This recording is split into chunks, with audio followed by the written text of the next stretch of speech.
जय श्री माता जी। आप सभी सहजी भाई और बहनों का today Sahajayoga news India YouTube channel पर हृदय से स्वागत है।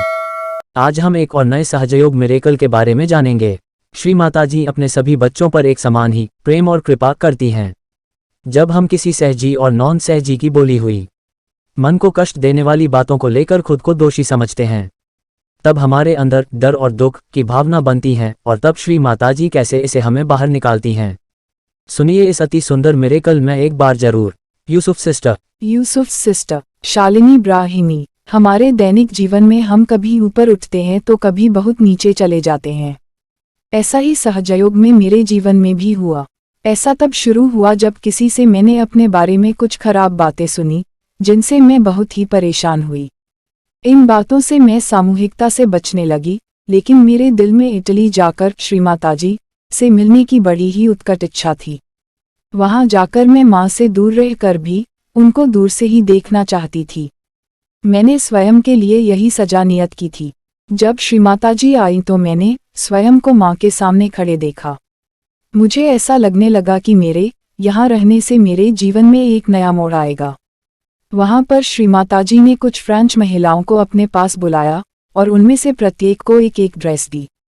मैंने जब ये देखा तो मैंने मन ही मन कहा कि माँ, मेरे दिल में आपके लिए बहुत सम्मान और प्रेम है, परंतु मैं इतनी बेबाकी से बात करने के लिए आपसे क्षमा चाहती हूँ। यदि आपने ऐसी ड्रेस मुझको उपहार में दी तो मैं शायद उसको कभी पहन नहीं पाऊंगी। वैसे तो शायद मुझे ड्रेस उपहार में मिलेगी ही नहीं, क्योंकि मैं इसके योग्य ही नहीं हूँ।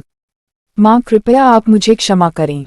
मैं तो हृदय से आपके हाथों से कोई उपहार पाना चाहती हूँ, लेकिन मैं बिल्कुल नहीं चाहती कि इस प्रकार की ड्रेस आप मुझे दें, क्योंकि इसको पहनना मेरे लिए किसी सजा से कम नहीं होगा।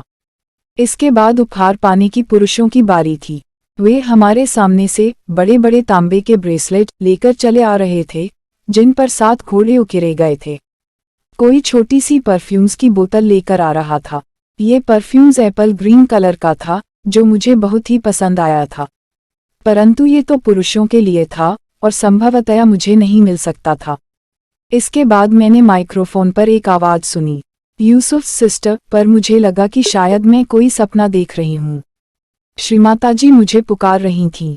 श्री माता जी हमेशा मुझे यूसुफ सिस्टर कहकर बुलाती थीं। एक बार फिर से माइक्रोफोन से आवाज़ आई, यूसुफ सिस्टर। यूसुफ मेरे भाई का नाम है और वह ऑस्ट्रिया में रहता है।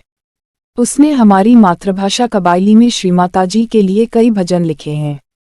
मैं आपसे कुछ भी नहीं छुपाऊंगी, क्योंकि मैंने अभी अभी जो कुछ उस ड्रेस के बारे में भी कहा, उसके कारण मुझे अभी भी डर लग रहा था। मेरे पांव काफ़ी भारी हो गए और वो मेरा भार ही नहीं उठा पा रहे थे।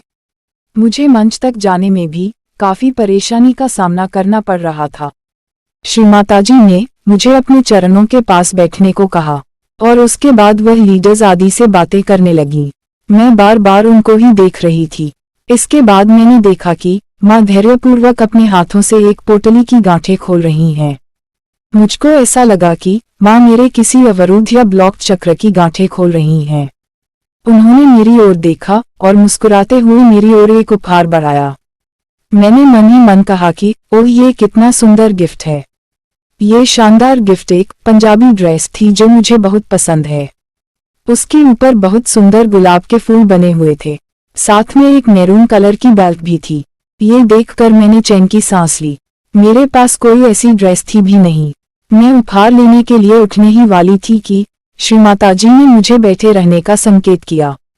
इसके बाद वह अपने दाएं ओर झुकी और उन्होंने एक टोकरी में अपना हाथ डाला और मेरे हाथों को अनेकों उपहारों से भर दिया, जिसमें एक गोल्ड ब्रेसलेट और जरा रुकिए पुरुषों को दी गई एप्पल ग्रीन कलर्स की वैसी ही परफ्यूम्स की बोतल, और इसके अलावा मोतियों का पिंक कलर्स का हार और हाथी दांत का बना एक नेकलेस भी था। हे परमेश्वरी, इतने सारे उपहार, वो भी मेरे लिए। जब मैं मंच से उतर रही थी तो एक इंडियन लीडर ने मुझे रोका और कहा कि श्री माता जी के लिए एक डांस प्रस्तुत कीजिएगा। मेरे लिए यह अत्यंत आनंद की बात थी, क्योंकि मुझे पता था कि श्री माता जी को कबायली नृत्य बहुत पसंद है। नृत्य करते हुए श्री माता जी और सर सीपी को ताली बजाते हुए देखना मुझे बहुत ही अच्छा लग रहा था। मैं तो जैसे स्वर्ग में थी। जब मैं अपना नृत्य समाप्त करके वापस आना चाह रही थी तो श्री माता जी ने मुझसे पूछा कि क्या मैं वेस्टर्न महिलाओं को ये नृत्य करना सिखा सकती हूँ। अगले दिन श्री माता जी ने महिला लीडर्स को सिल्वर मेडल्स दिए और मेरी हैरानी की सीमा न रही जब एक बार फिर से मेरा नाम पुकारा गया, यूसुफ सिस्टर। 2 बार जब मेरा नाम पुकारा गया तो मैं समझ गई कि ये मेरा ही नाम पुकारा जा रहा है। मैं सिकुचाते और कुछ शर्माते हुए श्री माता जी के पास गई, हालांकि मैं बहुत ही आत्मविश्वास और प्रसन्नता से भरी हुई थी। मैंने माँ के पास जाकर अपना उपहार लिया। मुझे मालूम था कि मैं किसी लीडर की पत्नी नहीं थी, परंतु श्री माता जी के अनेकों बच्चों में से उनकी ही एक बच्ची थी। फिर भी मुझे माँ से इतने सुंदर उपहार मिले। ये उपहार श्री माता जी के चित्र वाला एक चांदी का सिक्का था। आप इस सुंदर, शानदार और जादुई घटना का जो भी अर्थ निकालना चाहें निकाल सकते हैं। ये आपके ऊपर निर्भर है। मैं श्री माइकल डेविस और नेटाली को धन्यवाद भी करना चाहती हूँ, जिन्होंने इस लेख का अंग्रेजी में इतना सुंदर अनुवाद किया। जय श्री माता जी।